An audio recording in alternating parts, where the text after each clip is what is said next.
Assalomu alaykum. Hozir biz siz bilan Androidda Bitcoin olishni o'rganib chiqamiz. Buning uchun bizda Visa karta kerak bo'ladi. Visa kartani ulangan yoki ulanmaganini Play Marketdan olamiz. Bu yerda to'lov va obunalar orqali Visa kartani tekshirib olamiz. To'lov usullari Visa 100. Agar vizangiz yo'q bo'ladigan bo'lsa, bank kartasini kiritish o'zi turadi. Shuga bank kartasini kiritib olishingiz mumkin. Bunga kerakli kartalar Visa karta va Mastercard orqali kiriladi. Keyin esa byudjet tarixdan qaytarilgan summani ko'rishimiz mumkin. Keyingi kerakli bo'ladigan narsa esa bu Gmail hisoblanadi. Biz Gmailga futbol o'yinidan xarid qilgan coinslarimizni cheki keladi, ya'ni buyurtma keladi. Bunga bizga eng asosiy manba shu hisoblanadi. Bu yerda bizga to'lov usuli qaytarish qoidalari bor.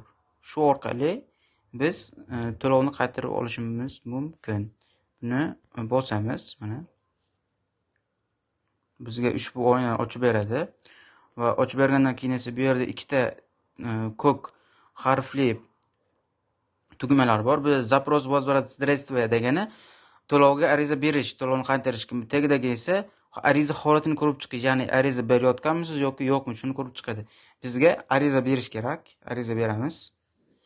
Xo'p, ariza berganimizda bizda mana bu yerda foiz ko'rsatkichi ko'rinadi. Mana 4% bo'ldi bizda. Shu orqali 100% qilganingizdan keyin ariza yuboriladi. Mana ariza yuborilganda mana bu yerda esa bizga akkaunt so'raydi. Ya'ni akkauntni anidan smenat akkaunt orqali almashtirishingiz ham mumkin, agar boshqa akkaunt qo'ymoqchi bo'lsangiz. Bu yerga asosiy akkaunt Visa kartaga ulangan va Play Marketga ulangan akkaunt hisoblanadi. Hop, keyingisini bosamiz. 8% bo'ldi. Hop, keyingisini bizga necha coinsni qaytarib olishingizni so'raydi sizdan.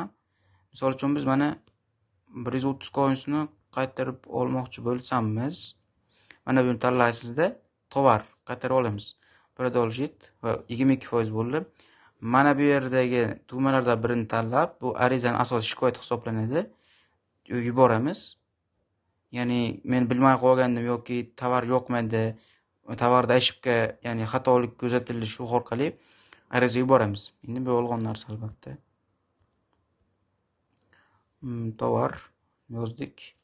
Mana bu yerda oxirgi ariza yozamiz. Xohlagan shikoyatingizni yozishingiz mumkin. Men xizmatdan qoniqmadim. Shuna qilib yozib turib, mana bu yerdan oxirgi tugmani bosamiz. Oxirgi tugmani bosganingizdan keyin mana bu yerdagi foiz 38 dan 100% ga ko'tariladi. Ko'tarilgandan keyin esa siz arizani tez orada qabul qilingan haqidagi tasdiqlash tugmasini olasiz. Xabar keladi. Mana bu xabarni ko'ramiz siz bilan. Bu xabar, mana xabar. Ya'ni arizangizni qabul qildik, tez orada ko'rib chiqiladi.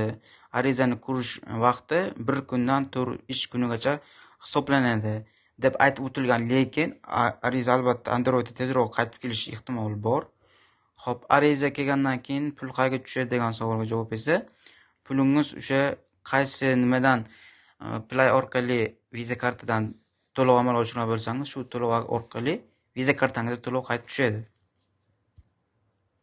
Agar to'lov amalga oshmaydigan bo'lsa, mana bunaqa status problema narsa bo'ladi, hosil bo'ladi. Bunga asos sabab coinsingizni bir hafta oldin olgansizda va bir haftadan keyin siz bilib qoldingiz, ariza beryapsiz.